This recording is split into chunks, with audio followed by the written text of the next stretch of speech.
We've got some big news in the NBA for the last 2 days as Kevin Durant has been traded to the Houston Rockets, Jrue Holiday traded to the Blazers, and Jordan Poole on his way to the Pelicans in a deal that's a little less compared to these three. But nonetheless, we're going to break them down for you, give you my thoughts and grades on the trades, and yeah, give my thoughts and opinions. So let's break it. We'll get right into it. The Kevin Durant trade. The Phoenix Suns, they deal him to the Houston Rockets in a trade package that sends to Phoenix Jalen Green, Dillon Brooks, the 10th pick in this draft, and 5 second-round picks.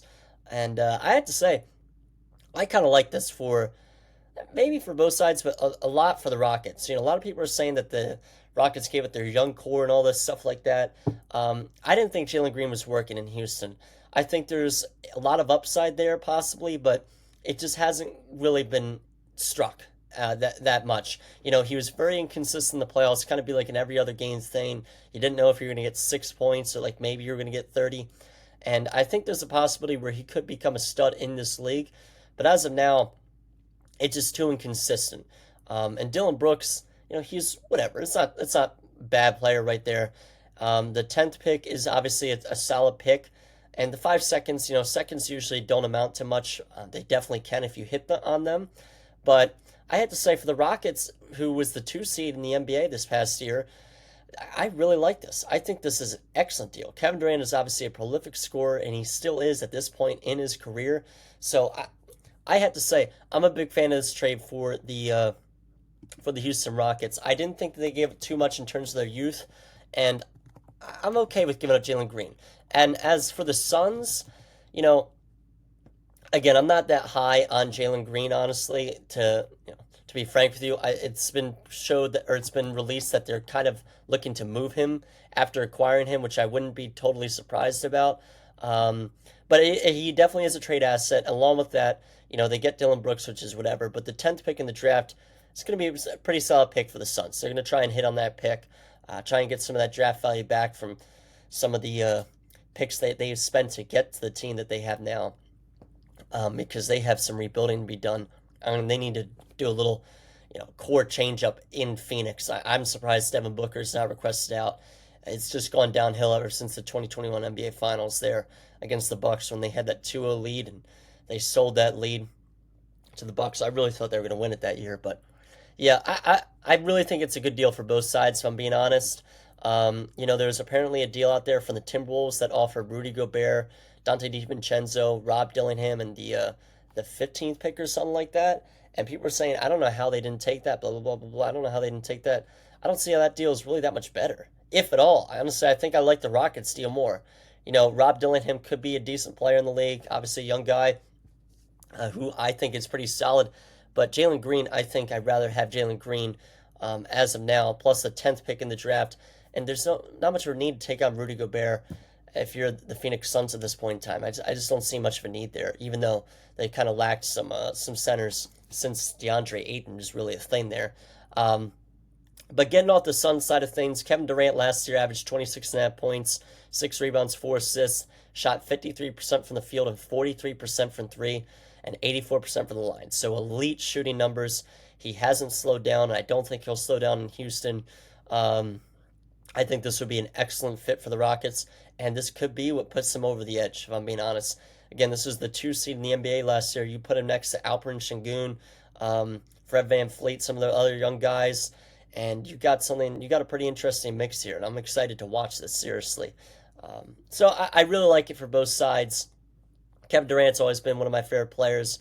Even though I think he's kind of a snake and just aborts teams pretty fast, I like him. I do like Kevin Durant, and I'm excited to see what happens in Houston. And I think that this can really they can make the conference finals now. They were eliminated by the Warriors in the second round this past year, so we'll see what this trade does for them. But for the Rockets, I have to give them I would give them an A minus for this trade. I originally put down a B plus, but I really like what they got here in Kevin Durant because I just think it's gonna pair well for them. I really think it's gonna be a good fit for the Rockets, and for the Suns, it's kind of tough because there just wasn't. Whenever a player like requests out, it kind of forces your hand a little bit for something. Sorry, I ran on. Kind of forces your hand to do certain trades that you might not normally do because I think they maybe could have got something more. Um, but I give them probably like a C plus and a C plus because I think it's a decent value in return, but just because this has been a horrible value in terms of what has happened since the Suns took on Kevin Durant, is this really this unfortunately never amounted to anything for the Phoenix Suns, this big three of Durant, Bradley Beal, and Devin Booker. So it's a shame because I thought that was going to be a really fun trio to watch just because, like, wow, these three scorers are unbelievable when they first united in Phoenix, and it just has been anything but. So that era is over in Phoenix, but the Houston Rockets, let's see what happens to them. So moving on to the next trade.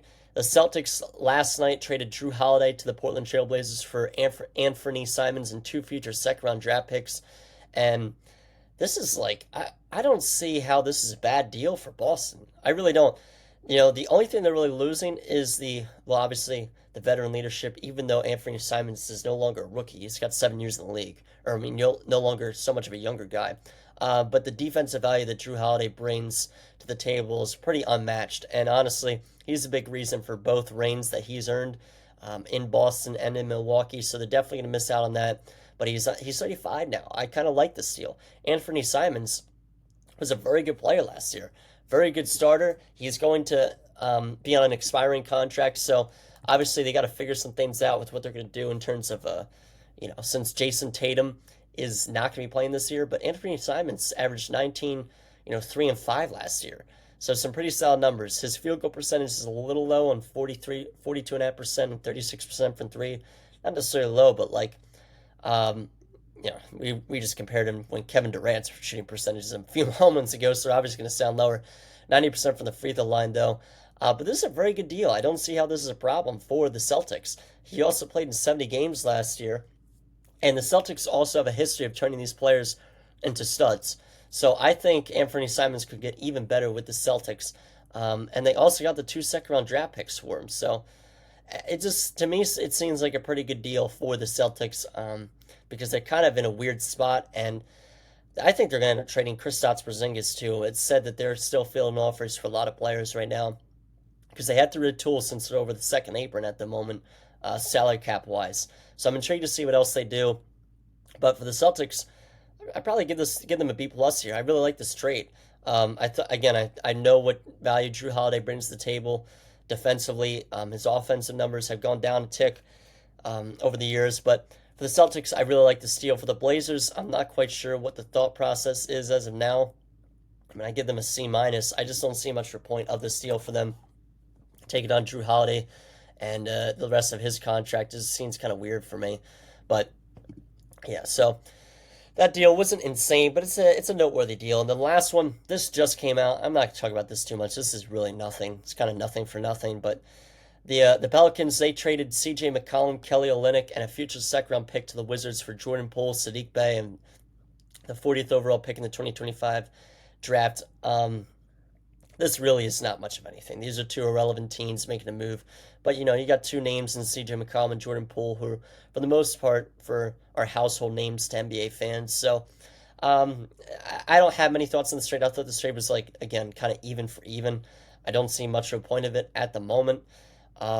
Jordan Poole it's just gone downhill ever since the championship in Golden State, unfortunately. He's had his offensive outbursts in Washington, but it's pretty, I don't want to say easy, but in a city that doesn't play competitive basketball, definitely can happen a little bit more often.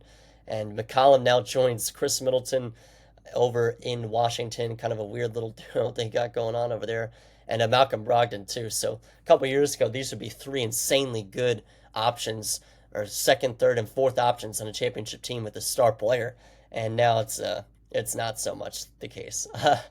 But yeah, I don't have many thoughts on this trade. It wasn't that big of a deal in my opinion, but I want to discuss it real fast, just get my thoughts. So yeah, it's going to do it. Obviously, the big one was Kevin Durant going to the Houston Rockets, and I'm really excited to see how that works out. I think it's going to be good, but nothing insane other than the Kevin Durant trade. The Jrue Holiday trade was noteworthy because it was it wasn't surprising because we knew Holiday was probably going to get traded, but just we weren't ready to see the Blazers. I thought it would have been something else, but that's also good for Boston because going to really a non-competitive team that's not even in the East, in the West. So good for them as well. But we'll see what happens. NBA draft is coming up, and I'll recap what the Sixers do, obviously, and see what other interesting news comes out. And yeah, we'll see what happens. That's going to do it. Thank you for listening. Peace.